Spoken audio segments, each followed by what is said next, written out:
Robert Largo. Bakit ngayon ka lang umuwi? Anong oras na, oh? Oh, gabing-gabi na. Maaga kang umalis, tapos kararating mo lang. Saan ka galing? Barkada mo. Barkada mo, makain ka ba pag nagkasakit kayo, mga barkada mo, magtulungan ka ba? Naku, sinasabi ko sa'yo, Sadam. Umuwi ka pa. Umuwi ka pa. Yung mga alaga mong manok, oh. Anong oras na, oh? Gabing-gabi na, oh. Yung mga alaga mong manok, hindi kumain. Pakainin mo. Gisingin mo sila doon, yung mga ano mo, alaga mong mga manok. Bibi na ka, igisingin mo pa. Oo. Gisingin mo kasi hindi pa sila kumakain. Alam mo, sana hindi ka na sana uuwi. Kunin mo yung mga gamit mo. Doon ka na. Ayan, oh. Kasi yung mga bag mo. Kulimit pa, kunin pa yung mga bag mo. Yan. Lagyan mo dito yung mga gamit mo. Doon ka na lang sa mga barkada mo. Sige na. May anak ka. May asawa kang naghihintay dito. Tapos ganyan, ngayon ka lang uuwi. Gabing-gabi na, oh. Anong oras na, oh.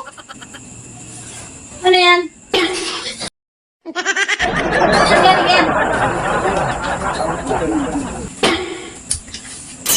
Naku.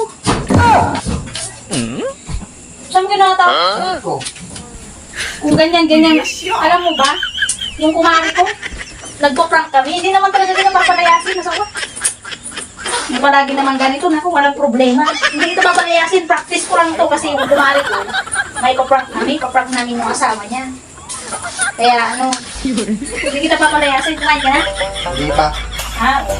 Kumain ka na. Tapos ano pang gusto mo? Mamassage kita. O, tapos?